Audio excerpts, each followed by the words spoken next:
I'm aware there are thousands of people in this world, but the only one I want to sing about is you. Tied to lyrics from Always by Blink-182. Hello, hello. Welcome, everybody, to the Sweet Madness podcast. I'm your host, Amanda Montoni, and that was our poem tidbit for the day from my collection, Thoughts While Singing. And as you've heard, it's tied to a song. Every poem and prose in this book is tied to a lyric or sounds or lack of sounds in music that plays throughout my soundtrack of life. So thank you very much for listening to me talk about my own book now. Now I'm going to get on to our guest introduction. So we do have a special guest here today. And like I've said, everybody that's a guest on the Sweet Madness podcast is special in their own unique way. And I'm so psyched to have my guest here with me today. She is a writer, a certified life coach, and the director of an alternative high school in New York that serves at-risk and disadvantaged youth. She's also the founder and host of Struck Inside Out, a platform and podcast devoted to helping people embrace their truth, navigate personal transformation, and live more intentionally. Her work blends art-centered coaching, creative storytelling, and spiritual insight to guide others toward deeper self-awareness and authenticity.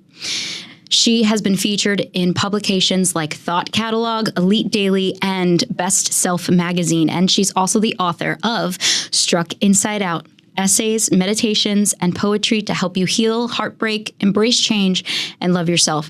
I've read it. It's amazing. I really, really encourage you guys to read it too.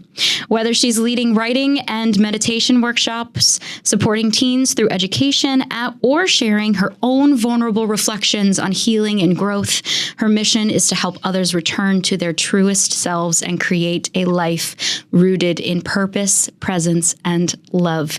Please welcome to the Sweet Madness podcast, Danielle Bertoli. Thank you so much for having me. I'm so excited to be in this beautiful studio, to see you again. Yes. I love your energy. I'm excited to have this conversation. This is so awesome. Thank you for being here. Yeah, so a little background for you guys. Danielle was hosting a workshop at a poetry festival that I attended as a poet. I immediately just resonated with everything that you were teaching. Your energy was also great. And it really got me opening up about a lot of things. And that week specifically was very, very interesting because in my own self-reflection journey, it was a big time when I was realizing things about myself that I never faced before. And your workshop gave me a sense of safety to actually express some of that and figure some of that out. So I thank you so much for unknowingly being being such an impactful presence on that particular week in my life. So thank you. I remember I was really not feeling well that day too. I nothing crazy, but I remember I was a little bit nervous, and I've noticed lately when I'm nervous for anything, or if I feel anxious or any kind of emotion that's uncomfortable, when I can surrender to it and just breathe and be there and trust that things are going to unfold as they will, things end up happening or things end up turning out better than I would have imagined. And I'm so happy that you said that, because oftentimes we can get so in our heads and insecure about our own work. So to hear that that was a safe place for you to express yourself just makes me feel so good that I was able to facilitate that for you that week. Thanks for being there. I'm so glad that our paths crossed. Me too. So Danielle, a question that I like to ask all of our guests is, what does sweet madness mean to you? How would you define sweet madness? I love that phrase, and I know that's your book. And I think sweet madness really is a great definition for this life. Sweet madness is the human experience. sweet madness is finding the sweetness and the peace among the chaos.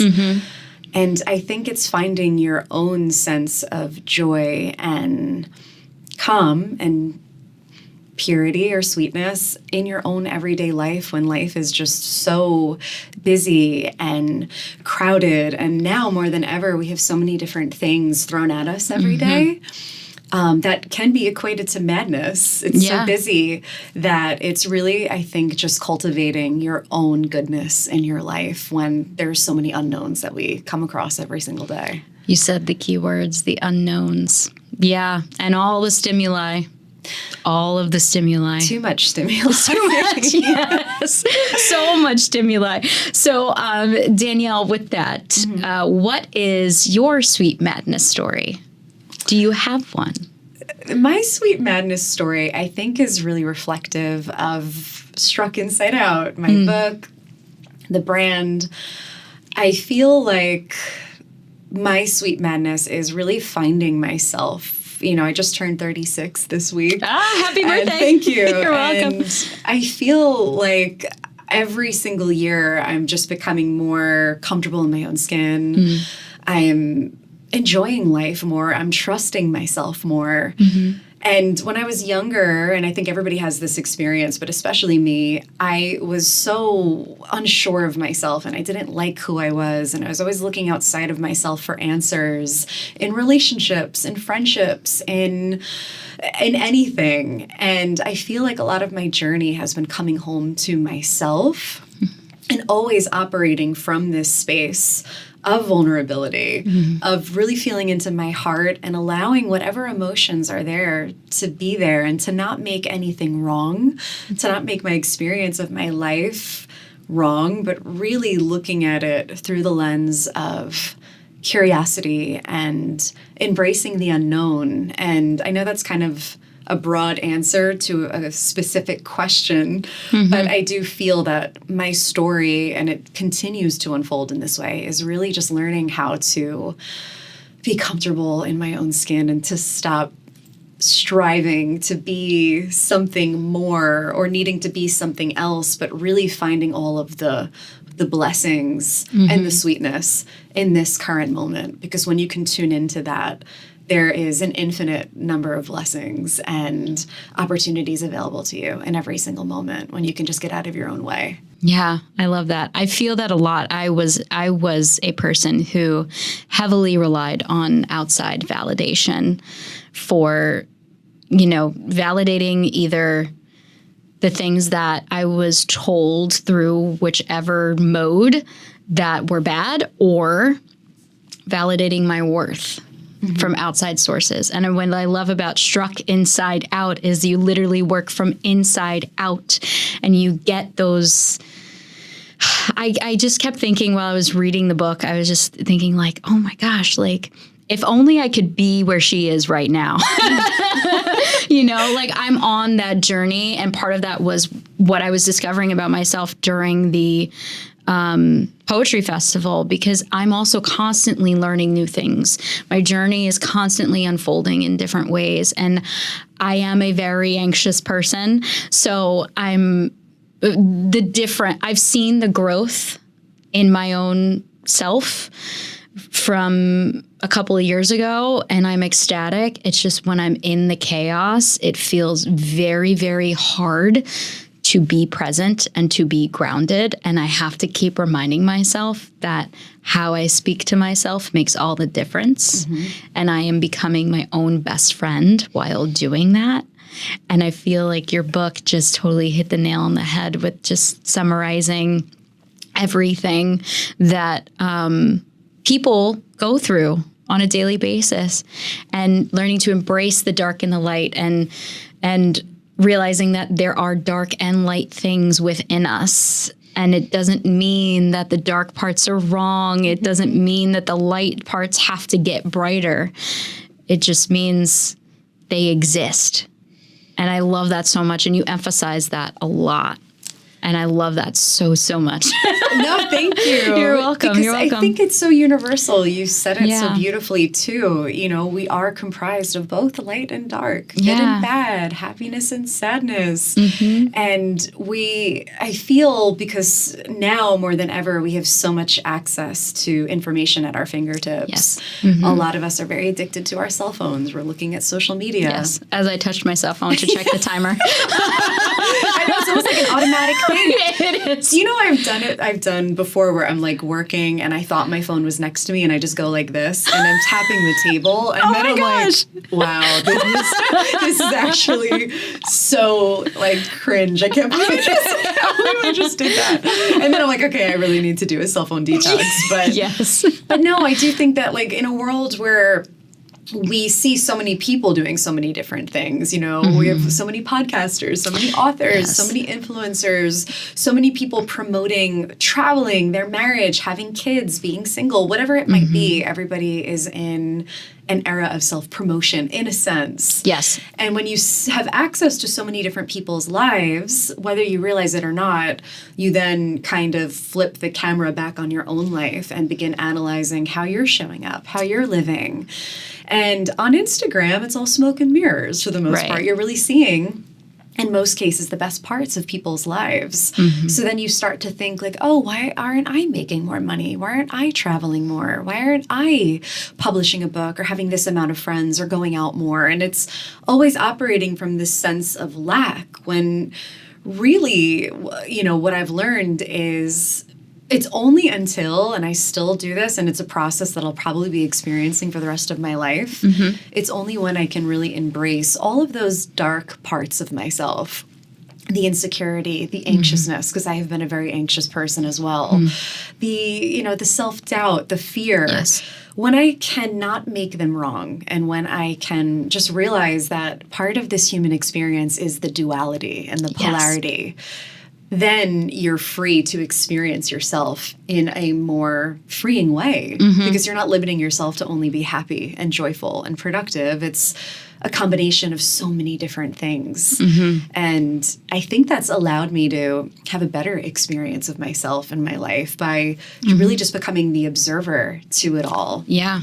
Absolutely. Not identifying too much with any part of myself because there's so many different parts of me. Yes, there's so many different parts. And Alanis Morissette explains it best in Hand in My Pocket. Like that is what that song is about. She's embracing every single part of her. I didn't know that. Well, I mean, the lyrics are very duality. Like, I'm broke, but I'm happy. I'm poor, but I'm kind. I'm short, but I'm healthy. Yeah. I'm high, but I'm grounded. I'm sane, but I'm overwhelmed. Like, the contradictory nature of those lyrics. And as it gets further along, it's just like, yeah, this is what she's talking about. Learning to love and accept yourself for who you are, but all the parts of it. And when I read the part in your, actually, I think you said this in your workshop and I like freaked out because I'm a huge Alanis Morissette fan. So am I. She's like, if I had to pick favorite artists, it would be Alanis and Stevie. Those are my two women that I just totally admire, not only just because of their talent, but because of what they write and how they write. Yeah. It's so they're brilliant. Yeah, they're great. And I think in your workshop you said like Alanis Morissette, she has this song called Unsent, and our topic was our assignment was to write letters to our past selves. And when I came to that part in the book, I was like, oh wait, this is what we did in the workshop. I know, when you brought up Alanis Morissette, I'm like, oh my God, I forgot the connection, and then also in the book. But yeah, I loved that song Unsent. I loved Me the too. music video. It's so good. It's still so good. It's still so good. And she has another one off of that. I think it's the same album called Everything. Yeah. Yeah, you see everything. You see every part. I forgot the middle lyric, but you see all my light and you love my dark. And it's just like, if only I could find someone who does that. Same.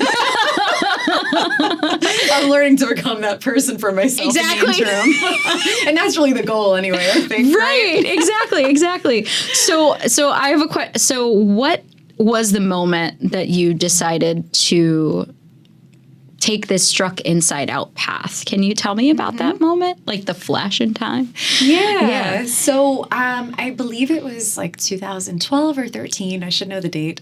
But it was over, I guess like 12 years ago now, right? Yeah. And I was writing for so many years, and Instagram had come out. I don't know what time frame it came out, maybe around 2007, 2008 or 9, whatever it was. But I began sharing some writing on Instagram. And I always wrote from my heart. I always wrote from my vulnerability. And writing was, for me, throughout my entire life, my saving grace. Coming from somebody who always felt like an outsider, who never felt like I fully fit in. I always had friends and I had a great family, but I think we all at some point feel like an outsider, an alien to our own lives, especially when you feel very deeply and you process things more deeply than other people. And when I was growing up, I just didn't like that about myself. I didn't want to feel what I was feeling. I wanted to be so detached from these deep emotions. And writing was really the main space that I was able to express myself in my most authentic way. And, I always wanted to publish a book. I always wanted to be a writer. And I was looking through my journals, and I realized so much of what I was feeling and experiencing would probably be better shared with people. Because if I had felt so alone in everything I was going through, then there had to be somebody else, or, millions of people that are feeling alone in their experiences too. And I know how uncomfortable it is to feel alone in your darkness, to feel alone in a challenge. And how much easier is it when you open up to a friend or a family member or whoever, and they tell you that they too have felt that way. All of a sudden, something opens up inside of you, and that pain gets a little bit lighter, and you feel like you could take a deep breath. So I decided that I wanted to help other people feel less alone. So I created a blog on, I think it was Blogger or whatever, one of those like free websites, Blogspot or something. The blog then turned into creating the Instagram page. And then from there, it kind of organically morphed into sharing my writing on different websites and platforms, and then sharing meditations on the Insight Timer app that were coinciding with things that I was going through at the time, and inspiring people to really tune into themselves for the answers. Coming from somebody who was always asking everybody, what should I do? How should I feel? How should I respond to this person? Like never trusting my own instincts. Yeah. So it's become a passion to really teach how to trust yourself and come home to yourself. So it really started as a blog, and then from there it became a podcast. Then it became a book. Then it became writing workshops. Then it became, doing life coaching. And it's really just, it continues to branch out into all different directions, all from finally embracing who I am and to stop fighting this need to feel like I need to be perfect or anything different. Yeah. And everything I do is always operating from however I'm feeling in this moment. And it's been a beautiful gift to feel as deeply as I do, and to stop trying to be this watered down version of myself that's not connected to my emotions. Right. And it sounds like you're somebody who's also very connected to your emotions, obviously, from your book and your poetry, but it's a blessing and a curse sometimes. It definitely is. Actually, someone asked me, I was on a date with someone, and I think the question was, what do you like most about yourself? And I said, my heart. And then he asked, what do you like least about yourself? And I said, my heart. And then I had to explain, I was like, I'm a person who feels very deeply. And that means I feel everything. And on one hand, it's great because I always want to help people. I'm always coming from a place of love. Whenever I do things, I'm also very much, you can tell how I'm feeling. Like, right. Like I wear my heart on my sleeve. I can't cover it up. Like, Me too. Yeah, it was bad when I was teaching because the kids could see when I was getting like a little anxious about something. And then I'm like, wait, hold on. I have to like check myself, take a moment, and then get back into teaching mode because it is very important for their growth as well. To have like a stable teacher. And it wasn't even that, like, I'm a very expressional person as well. I express a lot. So I might like throw my voice a different way, or I might like do a funny face. And so like when it was the opposite of that, they were like, wait, are you okay? And I was like, okay, let me be the in control version of myself for 45 more minutes for this dance class. And then I can go worry about whatever I need to worry about in the car. But on one hand, it's great. I'm always operating from a place of love. And the other hand, I'm always also feeling all the sadness of even people I don't know. I'm a very empathetic person. And your birthday was a couple days ago? June 23rd. My birthday's July 10th, so we're both Cancers. We have our answer. Yes. Yeah, I was going to say, you're definitely a Cancer. Yeah. I feel like you know other Cancers off the bat. Right off the bat, it's like, oh, you're so heartfelt. Okay, yeah. Yep. Especially when you're talking about, like, feeling everything. Mm-hmm. Yeah, beneath that shell. The shell is the part that I'm trying to shed. Yeah. Just a little bit. It's funny. I feel like I've been dating too. And one thing I love, your answer is a poem right there. Like that whole, what's your favorite thing about yourself? What's your least favorite thing? Both being the heart. But first I want to say, even in dating, I love that the guy that you were on a date with asked you that question. I know. As of late, the dates I've been on, I don't ever really get asked any questions about myself. And it's very strange. It's kind of, I don't know if you've experienced that. But so that's been interesting. But dating and relationships really, tap on your vulnerabilities. Mm-hmm. They're really going to expose your wounds to yourself more than anything else. And it's funny because I've noticed recently, whenever I feel uncomfortable, or if I feel triggered with dates, or I feel intimidated by any way, I want to retreat into my shell, and I want to put up my walls, and I want to close. And I'm learning too how to soften, how to keep my heart open when I want to close, and how to really stay out of that shell and trust that I can handle whatever comes my way. I don't need to retreat or turn inward. There's a time and place for that. But in relation to relationships, I think I do the same. I do the same thing. And it's really unlearning a habit that I've had my whole life. Yeah, definitely me too. Especially because I don't know about you, but I don't like to trigger or spark any confrontation. And at this world right now, it's very hard to date and not do that. But it's also like you need to express. I'm working on breaking down that wall, being more vulnerable, and confidently and respectfully express myself and my views and, my values. And I've been on dates where, like, I've said some things that our values just don't match up precisely, and I've gotten yelled at, I've gotten screamed at, and it's like not even something that can't be discussed. It's like, it's not black or white. It's something that they misunderstood because they're so used to hearing the extreme opposite.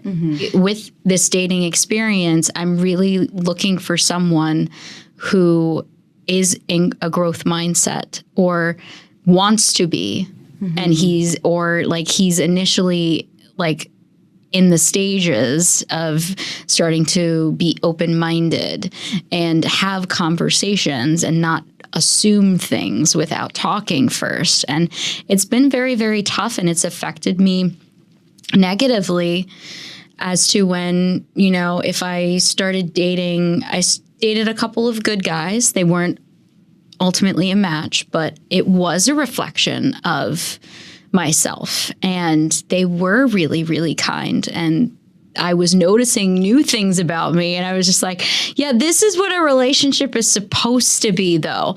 Like, it's supposed to be a mirror so you guys can grow together, and not only not for each other, with each other, for your individuality. Is that a word? Individuality. Yes. Thank you. I just said it weird. Individuality. I would have noticed it if you didn't. If you didn't repeat it. So this is the third episode I've recorded today. So I think my mouth is kind of like, oh wait, Right. We have to speak. This isn't Hamilton. You never know. This is your third interview of the day. Okay, very cool. But yeah, it's been interesting, and I've noticed a new journey, and I've broken a pattern, and it's...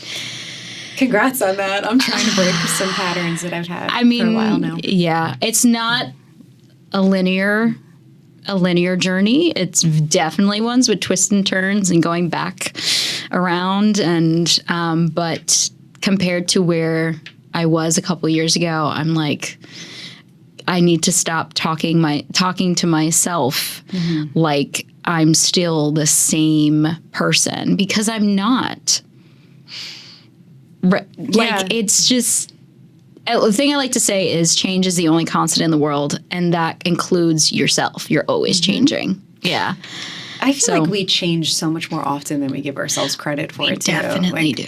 I think sometimes, I'm not even the same person I was last month. In some capacity, you're always growing and improving every day. Yeah. And I like that emphasis on that, because there's a quote that I saw recently by Peter Crone. He's an author. He's known as the mind architect. I don't really know much else to explain in this moment, but he says, when you have family members or friends, people you've known your whole life, give them the gift of seeing them every time you see them as though it's almost the first time you're seeing them. Because sometimes when you have a friend or a sister, brother, partner, whoever, and you always expect them to be the same way they've been your whole life, you're not giving that person the opportunity to be who they are in that current moment of time. And the same goes for ourselves. I always make a joke with my family. You could do something once, and forever in my family, you will be that person. Yep, I understand that. And I always feel that way. And, family triggers you the most, but sometimes they mention things that I did when I was 16 as though I'm still doing that. And I'm like, I'm in my body. I'm in my life. I know how far I've come.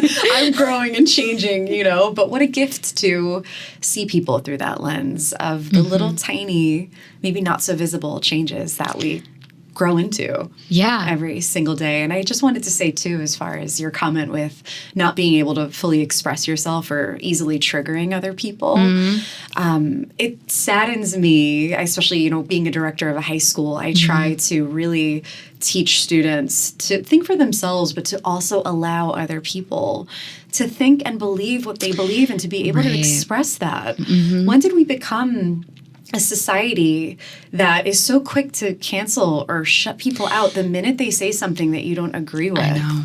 Yeah. It's really a detriment, not only to our society and country, but really to you and your experience of life. Yes. You don't know what that person can teach you. Maybe they're going to expose something to you. You don't have to agree with it. Right. But it's also a sign of spiritual and intellectual maturity when you can sit with somebody and disagree and still enjoy their company, or at least be open to sitting with them and having a conversation with them. Right. Exactly. Yeah. I think about that all the time.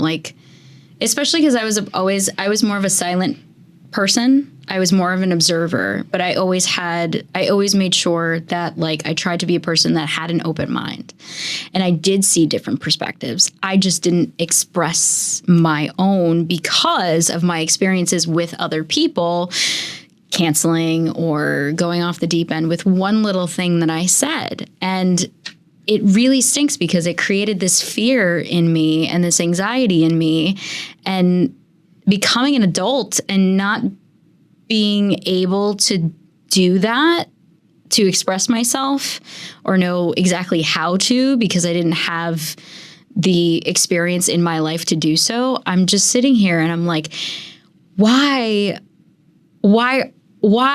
is society like this?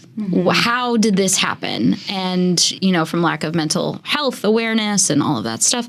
And we're not taught to regulate our emotions when we're young, which I think is super important to give us the tools when we are older. But it just really saddens me. And I realized I was going on dates with familiarity from my experience. And I was like, this can't happen anymore because I'm making myself small like I've made myself for my entire life. I'm going into that shell. And then I met someone who changed the game for me. They showed me that there are men out there who, and whoever, people, there are people out there that will listen, that are willing to have an open heart and an open mind for you as well. And we've had some tough conversations, and I was like, oh, but I was so nervous and anxious through it all because it was just uncomfortable. It wasn't familiar for me. And now that I broke that pattern, I'm just like, that old pattern, I'm just like, okay, where are the rest of y'all? Where are you? Where can I find you? That's so beautiful, though. Yeah. You're getting comfortable in the discomfort. I'm getting comfortable in the discomfort. Yeah. And it's interesting because I got comfortable in the discomfort with everything else except romance and dating, like romantic relationships. That still is the one area that I really have to concentrate on and not find myself falling back into the smallness and the shellness and the worrying. So it's interesting to me that is still just like the one area that like really where I have to like hold up a mirror to myself and see how different aspects of my life affects this one, because this is kind of where they're all gathering, interestingly enough. Also, you're not alone in that. I would say the majority of people when it comes to relationships, especially now, you know, our world's changing. There's a lot of women that are older that are choosing not to get married or have kids. It's because there's all these different trends that are happening, and a lot of people are being single later in life, and they're okay with that. But I think what comes with that, underneath it, I think we're a society that is afraid of vulnerability, that is afraid to really show somebody interest. It's almost like, not in all cases, but I feel even with the kids at my school, granted they're teenagers, early 20-somethings, everybody wants to act like they don't care and they're detached. And that's become this appeal. And I'm finding myself, sometimes I catch myself doing that at times. Like the minute I feel that maybe I am being too much, or if a person takes a while to reply to a text, you know, I'm really quick to be like, oh, like, let me detach, let me not show interest. And it's this game that sometimes comes with getting to know somebody. But one of the most beautiful things I think we can do for ourselves now is to show up as ourselves, to say how you feel, to be straightforward, to not play these games, because the games are really a representation of our smaller selves, our younger selves that are really afraid of being seen and loved and heartbroken. And I think that's the most common experience. But I'm going through it too. So it's really tough to navigate. And I always feel like I should be better by now. I should know more by now. Yes. You know, I feel that too, but it's like, no. I'm exactly where I'm meant to be. And I think of myself where I was even a year ago before where I am now. Yeah. And I have so much more growth than I give myself credit for. And ultimately, I'm at a point in my life from somebody who was like a serial dater. I've been single for a while in some capacity, and I love being on my own. I really do. And I don't say that with any like fakeness or falseness. There's a part of me that deeply wants a relationship. But I am somebody who really knows how to be happy on my own. And I'm really proud of that, because that's also something that a lot of people don't know how to do or be. And we're always with ourselves at the end of the beginning of our lives, the end of our lives, all throughout our lives. It's us and us. Yeah. I'm coming from the opposite. I was a late bloomer. So I didn't have my first kiss until I was like 23. And I didn't really have my first boyfriend until I was like 26. 26, like an actual relationship.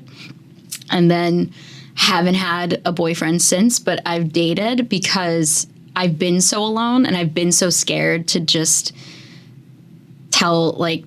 date in general. I was so afraid to, you know, I'm hearing from my Italian family, this is not from my dad. My dad is great, but from my uncles and stuff, they'd be like, no dating until you're married. And I'm just like, what, how, I don't understand.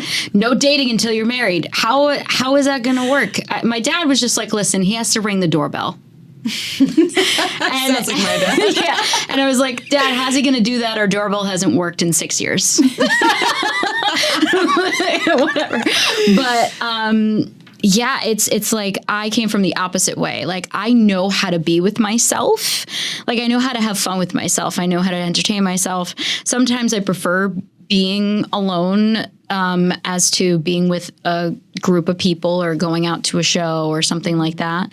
But like, if I want to see a Broadway show, I go by myself. If I want to see a movie and no one else can come with me, I go by myself. I never let people's unavailability affect me doing what I want to do. But so that meant that coming from the alone hat into the dating world, I like went on like a serial dating spree for a little bit too. And I was just like, I'm not finding anybody. Maybe I still need to work on a little bit of myself and figure out what's going on. Also, it's like, I want to like someone. You want to be friends with the person you're dating. Yeah. You have to have fun with them. And I'm not finding anybody that I like. Like, it's like I'm becoming their mom or their caretaker or their babysitter. I'm like, this is not the relationship that I need for myself. So it's very hard. I get it because I feel like I've been going on dates and some of them have been great. Some of them haven't. It's part of dating. But it's always every single experience because I get caught up sometimes being like, oh my goodness, what's out there? Like, what is this really? Like, why is it so hard? But everything is a learning experience. Yes. Everything eventually is funny in some capacity when you look back. And even if it was a horrible date, you're like, remember that time I was on this date and the guy for 3 hours didn't ask me one question about myself? Or you just get information on, okay, this is what I don't want. Right. Then you get a little bit more about what you do want. But I've taken solo trips. I love being in my own company. Like, I sometimes prefer that. And I feel like I prefer it too much sometimes where I'm like, oh, like maybe I should be more social. But my social life feeds my solitude and my solitude feeds my social life. And I'm learning to, when I'm home, be home. Don't have FOMO. You're not missing a damn thing. You're really not. Nope. Enjoy your own company. And that's such a gift to feel that way. And majority of people are so uncomfortable in their own skin and would never go to a show or a movie alone. Like, that's awesome that you can take yourself out and have fun. I'm the same way. Yeah. I love it so much. I have a question for you. What is your favorite element to teach in your workshops? That's a good question because I've been doing so many more workshops than ever before. So I have a series at the Oceanside Library, and it's really about overcoming fear, stepping into the unknown, being comfortable in the discomfort. And so every 2 weeks, there's a different theme, but it's all around kind of being comfortable in that discomfort, being comfortable in your darkness. And I think what you said at the beginning of this episode really touched me because you said I created a safe space for you to tap into something that you needed to tap into that week.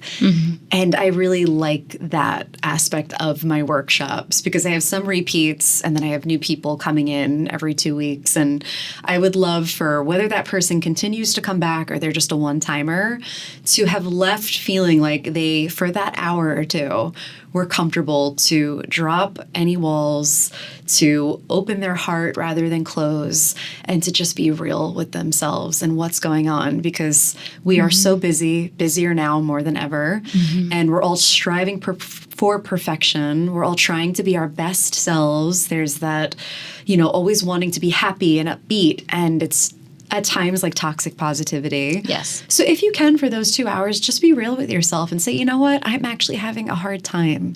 I'm really struggling lately. And not that you have to be struggling, but to just be real and say, you know what, this is how I'm feeling. And what a gift for these 2 hours to give myself that, to just have an authentic connection to myself or everybody else in this room or just me and my writing. I don't think we do that enough. No. And that's really what I would hope for is that you can, for the time that we're together, really tap into your truth and your authenticity, even if it's uncomfortable, but especially if it's uncomfortable, because that's where the magic happens. Definitely. And that's where change happens. Yeah. Definitely where the magic happens. And I know, like, they're workshops, so other people are there. And like we were talking about before, there's something about finding community while you feel lonely. And it doesn't have to be like we don't have to share anything, but even just being in a room, experiencing your workshop with other people. I know I volunteered to read my letter, but which was incredible. And I was just like, can you come to all my workshops, please? Oh, thank you. Everybody in the room, it was like you could hear a pin drop. We were all just like riveted. Oh my goodness. Maybe I should read that at my next open mic. I will try. Yeah. That's a good idea. So many ideas are brewing today. It's great. Yeah, there's just something so powerful of just sitting there amongst other people writing in silence. Right away, it's like just knowing that you have other people in the room that may possibly feel the same way as you do, or just experiencing your message, experiencing your story and your mission, and being there in it with everybody else is just the mere presence. There's something very powerful about it. And if you want to follow Danielle on Instagram and see what all of this workshop things we're talking about are, Danielle, where can they find you? At Struck Inside Out. Struck. Some people think it's stuck. I'm like, no, I'm not stuck inside out. Struck Inside Out. So operating from the inside out. Yes. Everything is struck inside out. On Insight Timer, my website, my podcast, Instagram, TikTok, all of that. Beautiful. I love it. We are out of time. And I'm upset we're out of time because I could talk. It happened so quickly. I know. That's so quickly. That was 45 minutes. That's crazy. Feels like it was 20 minutes. I know. Well, thank you, Danielle, so much. And if you are interested in Danielle's book, it's called Struck Inside Out. It has a yellow cover with some birds and flowers. It's very beautiful. She also has some tools in there and exercises for you to tap in to your uncomfortability, the discomfort, and start to be comfortable with it. Yeah. Yeah. It's Thank great. you. This was so much fun. You're Thank very you so welcome. much. Thank you for joining us. And guys, don't forget, if you have something that you are struggling with, or you have something that you're not quite sure how to put into words, remember, I write you guys free personalized poems. So go to my website, amandamontoni.com, click on that Get Your Free Personalized Poem tab. It's free because I don't do this for money. This is purely for you guys. This is my whole thing, to be a hand for you guys to hold and to make you guys feel less alone. The poems do not leave my eyes. They are just between you and me. They are not going to get published anywhere or anything like that. This is strictly a thing that I'm doing for you, and a two-way street that only goes down one way, if that makes sense. Probably not. Make sure to subscribe, like, and comment on the Sweet Madness podcast. If you haven't already, follow me on Instagram at amanda.montoni, and we'll see you next time. Thank you, Danielle. Thank you. Thank you. Bye, guys.